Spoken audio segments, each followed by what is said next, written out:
Hello again. Today we're going to learn about another awesome Lightroom instrument called the tone curve. It's a very powerful tool that I work with often. I use the tone curve to set almost all the colors in my photographs. To begin, I will tell you what a tone curve is and how it works.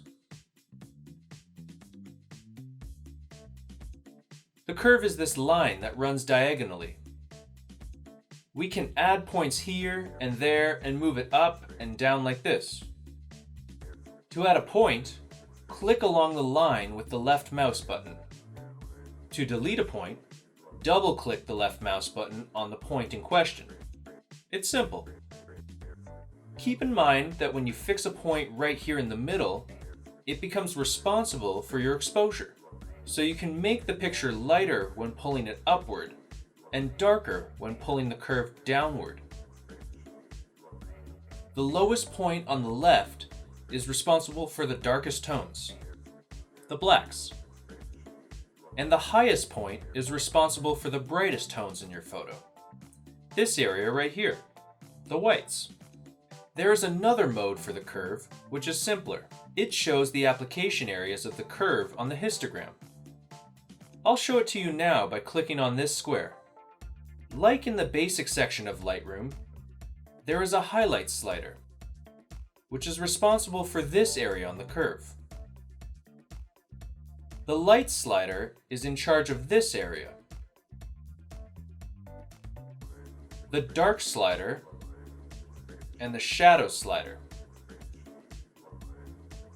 For more flexible curve settings, I do not use this mode. First, I'll raise the darkest point. I'm doing that so that the darkest, blackest pixels in my picture get a little lighter and don't distract us from our main character. The photo also becomes more vintage looking and cinematic when the black point is slightly raised. The main thing here is not to overdo it. So we're going to set it at about 2.7. The next point is right there. I want to fix it diagonally. With this point, we'll set all the light tones in place so that they don't change. Check this out. If I move over here, the shadows will change, but the light pixels won't. Our next point is for the white tones, the lightest ones. I'm going to muffle these a bit so that our brightest highlights don't distract us. Let's lower it a little bit, just a tiny bit, to about 98.4. Here is where you can see the written digital value of your point. Now, let's fix a point in the shadows to add depth and contrast to our picture. The face is far too dark, but that's okay because we're going to fix it. Let's take an eyedropper tool.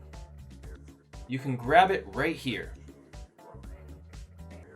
I'm going to move it along the picture and it will reflect on our curve. I'm going to fix another point somewhere in the middle of the curve, that is, in the middle tones, and adjust the exposure on the face by raising the middle point a notch.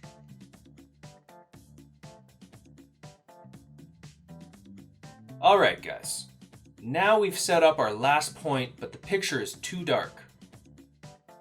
To fix it, I'll go back to the basic section and add a little exposure, about +40 or so. Also, I'll reduce the overall contrast to expand the dynamic range. It makes it easier to work in Photoshop.